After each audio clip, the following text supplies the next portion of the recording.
नमस्कार दोस्तों, आज हम बक्सर के युद्ध के बारे में जानने वाले हैं। तो चलिए शुरू करते हैं। 18वीं शताब्दी का मध्यकाल भारत उस समय संक्रमण के दौर से गुजर रहा था। मुगल साम्राज्य, जिसने कभी पूरे भारतीय उपमहाद्वीप पर अपना झंडा गाड़ा था, अब सिर्फ नाम का रह गया था। दिल्ली के बादशाह शाह आलम द्वितीय के पास न तो असली ताकत थी और न ही सैन्य शक्ति। वास्तविक सत्ता अब प्रांतीय शासकों बंगाल, अवध, हैदराबाद और मैसूर जैसे राज्यों के हाथों में बिखर गई थी। लेकिन इस बिखराव के बीच एक नई ताकत चुपचाप उभर रही थी, east India company.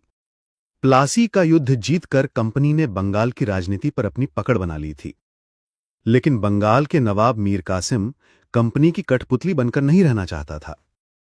Mir Qasim ने समझ लिया था कि अंग्रेज केवल अपने व्यापार और लाभ के लिए शासन चलाना चाहते हैं।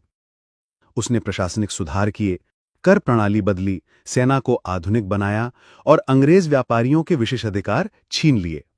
यही अंग्रेजों को बर्दाश्त नहीं हुआ। कंपनी ने उसे सत्ता से हटा दिया और मीर जाफर को फिर से नवाब बना दिया। लेकिन मीर कासिम हार मानने वाला नहीं था। वो भागकर अवध के नवाब शुजाउद्दौला के पास पहुंचा। दोनों ने मिलकर दिल्ली के सम्राट शाह आलम द्वितीय से हाथ मिला लिया। इस प्रकार तीन बड़ी ताकतें, बंगाल का अपदस्थ नवाब मीर कासिम, अवध का नवाब शुजाउद्दौला और मुगल सम्राट शाह आलम द्वितीय, अंग्रेजों के खिलाफ एक साझा मोर्चा बनाकर खड़े हो गए। और फिर आया 23 अक्टूबर 1764 का ऐतिहासिक दिन। स्थान था बक्सर, गंगा नदी के किनारे। एक तरफ अंग्रेजों की सेना थी, लगभग 7,000 सैनिक। संख्या कम थी, लेकिन वे प्रशिक्षित और अनुशासित थे। उनका नेतृत्व कर रहे थे हेक्टर मुनरो।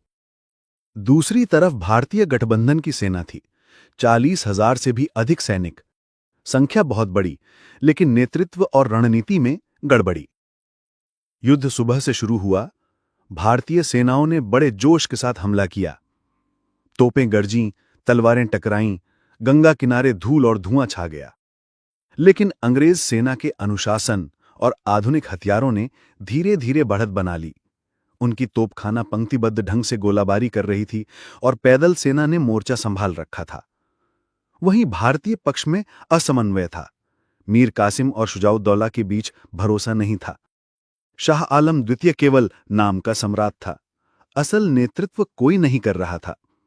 परिणाम यह हुआ कि भारतीय सेना बिखरने लगी। सबसे पहले शुजाउद्दौला भाग निकला। मीर कासिम की शक्ति पूरी तरह समाप्त हो गई और अंत में शाह आलम द्वितीय को आत्मसमर्पण करना पड़ा। यह हार निर्णायक थी। इसने भारत की राजनीति की दिशा बदल दी। 1765 में इलाहाबाद की संधि हुई। इस संधि के अनुसार शाह आलम द्वितीय ने बंगाल, बिहार और ओडिशा की दीवानी अंग्रेजों को सौंप दी। अवध के नवाब को भारी भरकम जुर्माना भरना पड़ा और अंग्रेजों का सहयोगी बनना पड़ा। मीर कासिम की राजनीतिक यात्रा समाप्त हो गई। अब कंपनी केवल व्यापारी नहीं रही थी, वो भारत में एक राजनीतिक शक्ति बन चुकी थी।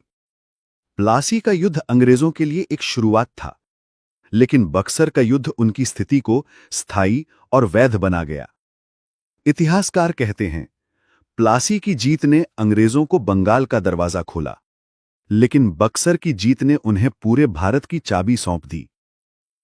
यही कारण है कि बक्सर का युद्ध भारतीय इतिहास का एक निर्णायक मोड़ माना जाता है। यहीं से भारत में अंग्रेज साम्राज्य की मजबूत नींव रखी गई थी।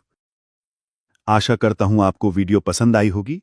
ऐसे ही इतिहास से जुड़े और वीडियो देखने के लिए हमारे YouTube चैनल R25 को सब्सक्राइब करें तथा दोस्तों के साथ शेयर करें। और कमेंट में जरूर बताएं कि आपको अगला वीडियो किस टॉपिक पर चाहिए। धन्यवाद।